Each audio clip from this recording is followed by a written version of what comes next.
Hey everyone, this is KYT and today I'm going to talk to you about financial freedom. If you're new here, welcome to the channel, and if you like what you're seeing, don't forget to click on the subscribe button. What are you doing?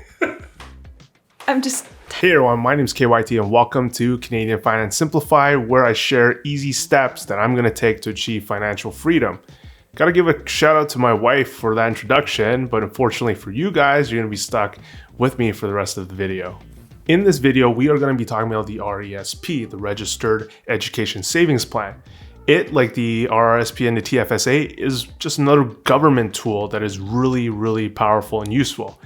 Now, all three of them I find that most people probably have heard of, but I would say within my circle, most people don't know how powerful these vehicles are and how important it is to get invested in these as soon as possible. And I've been researching the RESP because we're expecting. Fingers crossed, everything goes well in April, and I want to do this extra research to be able to make sure I set my kid for success.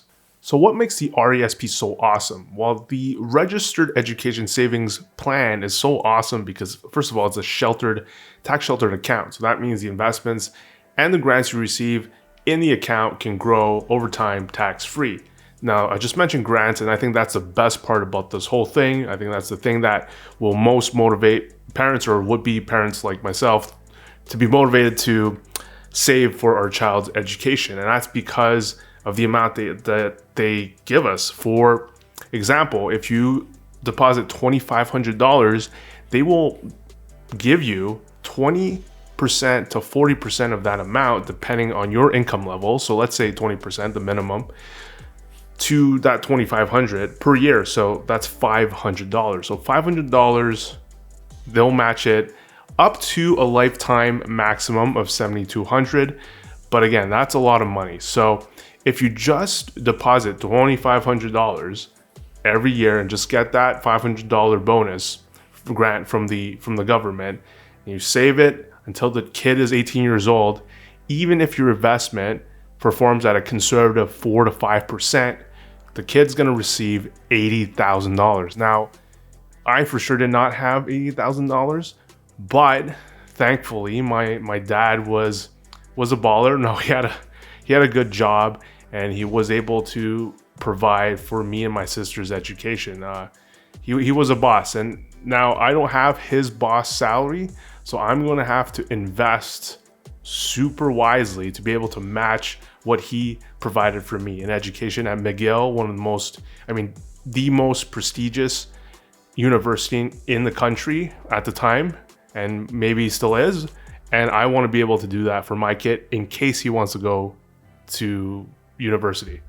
Now, that's not all. There's other programs, other grants, other bonds, depending on your income level and depending on the province that you live in. One thing I'll mention, because I live in Quebec, is the QESI, the Quebec Education Savings Initiative. And what's crazy about this one is that Quebec is offering 10% on top of the 20%.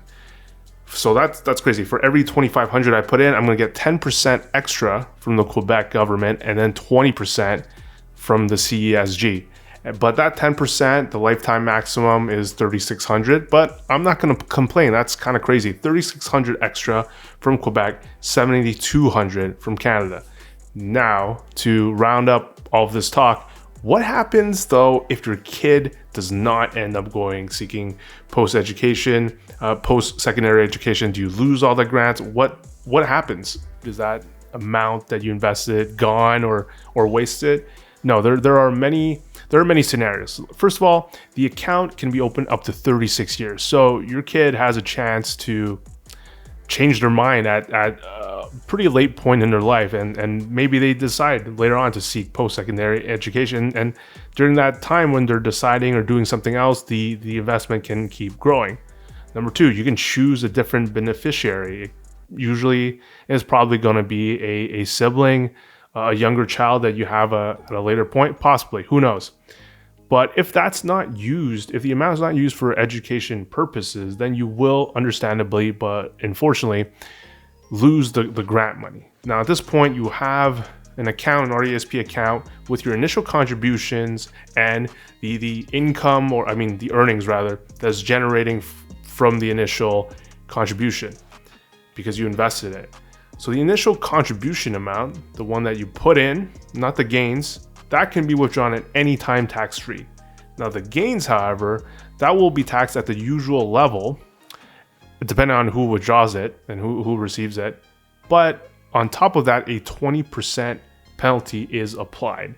So to avoid that penalty, what people tend to do is they will transfer that amount, this is allowed, that RESP account to an RRSP.